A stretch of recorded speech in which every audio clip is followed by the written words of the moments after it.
of Professor Kithure Kindiki on the following grounds. Your Lordship, Article 10 of this Constitution, of the Constitution, binds this Honorable Court to observe the rule of law. It further calls upon this Honorable Court to commit itself to ensure that there is good governance, there is accountability and transparency in the manner in which matters are done or functions are executed. My Lord, with your kind permission, Mr. Njiru has referred to an application for which he's seeking some orders pending, but we haven't seen any application that. Yes, Your Lordship, if Mr. Kamoso was keen to read the rules, the Mutunga rules allows me to move you informally. And subsequent to me making an application informally, the court is called upon to reduce the same into a formal application. And that, Your Lordship, I want to draw his attention to Rule 24, Sub-Rule 1. An application under Rule 23 may be made by way of notice of motion or by an informal document. Your Lordship, permit me to proceed with the grounds of my application. It is clear, Lordship, that the court... If I may, I respect my learned friends. My Lord, I respect... Yes, I respect Mr. Njiru. He's referring to an application that is non-existent. Either is referring to E554, Mr. Amina, sit down.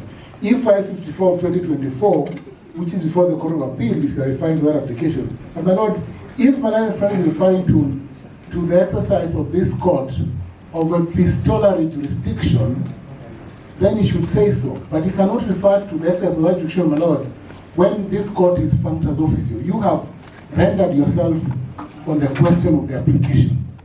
And therefore, they cannot urge an application unless they say, my Lord, number one, is either served on us, or two, my Lord, because there's already an application for stay under Section 5(2)b of the Actual Institutions Act before the Court of Appeal that is live and that has a date. This court would not have jurisdiction to entertain any other application for stay. They tried making an application for the Court of Appeal this morning using the same issues, my Lord, and the Court of Appeal rejected the application. They were told to serve everyone else. So, my Lord, for my friend to come here and to seek to apply for stay again, having a second bite at the cherry, is dishonest, my Lord. It's dishonest. They are before the Court of Appeal. May I suggest, Professor Gender, that could be your response to the application which will be made by Ndegwa? Yes, if there's an application. Yeah. Thank you, Lordship. Your Lordship, permit me to move on with my application, and I ask Professor Ogenda to have a look at the rules that I have just referred to. That, Your Lordship, you be kind enough to interrogate the circumstances under which that office shall be filled. Your Lordship, it is on record, and I invite the court to take judicial notice, that there is a clear non-existence of a crucial state organ that's supposed to oversee the processes of filling of that office in the name of the Independent Electoral and Boundary Commission. Your Lordship, the Independent and Boundary Commission is created under Article 88 of the Constitution, and the functions are created therein. One of the functions, my lady, is to maintain a voters register, is to register voters.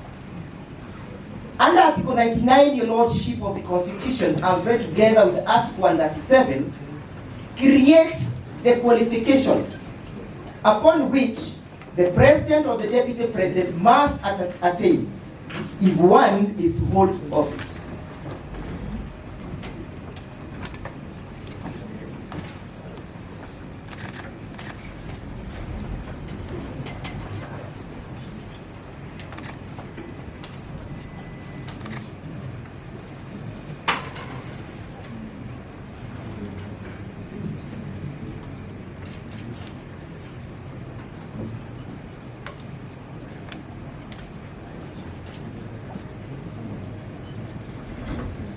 But, my ladies, my lord, it is clear that the functions created under Article 99 of the Constitution can only be executed and or implemented by the Independent Electoral and Boundary Commission.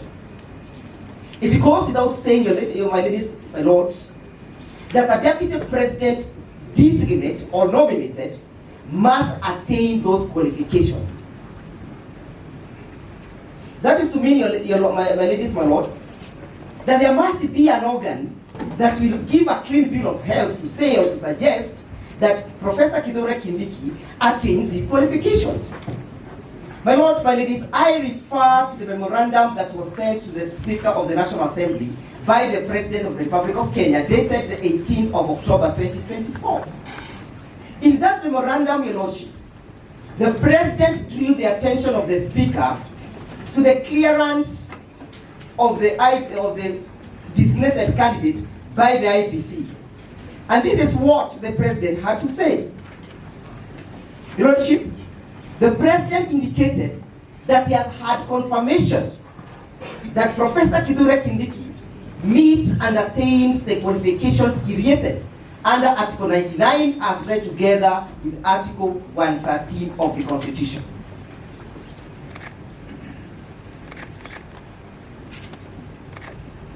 Ladies, my lords, when the President of the Republic referred to the IEBC, and I call upon the court to take judicial notice of that document, it was a presumption that that confirmation was done by the Electoral and Boundary Commission as created by the Constitution. My ladies, my lords, it is my humble appeal that this honorable court does fight in my favor to issue the conservatory order on the basis that there is no clearance that has been issued by the IEBC. You all know, my ladies, my lords. My lord, may I just seek your guidance? When Mr. Njiru started off, we thought it would be a simple and straightforward application. But now, seeing the trajectory it has taken, he has raised an avalanche of issues for which we would require them reduced in a particular format so that we can seek instructions from our client. So we're seeking that we get a formal thing that will enable us to seek instructions from our client. Dr. Kamodo for the 10th respondent. Your Lordship, I am making an application on the basis of the law. Your Lordship, if it is not crucial for us to have an IEBC to confirm whether Professor Kithure Kindiki is a registered voter, that would mean, Your Lordship, that a person can go to Mathare Hospital and designate a person to become a deputy president. The qualifications created by the Constitution have a mechanism of being established, Your Lordship. And the process of establishing those qualifications, Your Lordship, is set down and out in law. Your Lordship. Mr. Njiru, my understanding, yes, Your Lordship, when you first asked for this conservatory yes, Your Lordship, under the paper, yes, sir. That is his application. I have on a different application. I moved an article. Because my understanding is that if you want the court to give conservatory orders immediately after rendering a ruling or a judgment, that application can be verbal, but also very short, because the court is already aware, has already expressed itself. That's correct. So that kind of application cannot be the beginning of another big. Your Lordship, I am well guided. So I think for the purposes of the discussion of the yes, bench, for the purposes of the discussion of the bench, yes, I think Mr. Ochieng's application is what we should be considered. Your application evidently requires to be formal. Your Lordship, I am well guided by the court, but the court also needs to perhaps appreciate the import of Rule 24. That due to the vulnerability of the rights and the vulnerability of the infringement and violation of the Constitution, I can appear before you. Rights cannot be vulnerable. individuals are May I have not my right. time and then you have your response, Professor? Your Lordship, this application is premised again on Article 3. The call upon every person to protect the Constitution. And as I pen off, it is all clear to us that nobody can deny, not this court, not myself, nobody can bury his head under the sand, that there is no IEBC. If Kithure Kindiki is to be sworn in tomorrow, what will be the import of swearing in a person who has not been verified and approved by the organ that is supposed to do so? Finally, Your Lordship, can this court fold its hands and watch and midwife and babysit a violation of the Constitution? What is the role of the court when it comes to the issue of Article 3 of the Constitution and the question of the sovereignty of the people?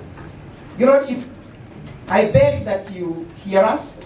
I beg that you grant the conservatory order staying the swearing in of Professor Kithure Kindiki on the basis that he has not qualified to hold that office. Secondly, on the basis that his purported qualification has not been verified by the body that is mandated to do so.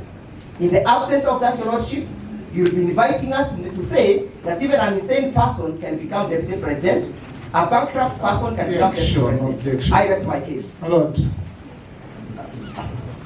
let me respond to... So Can I respond? agenda and every other council who is seated, please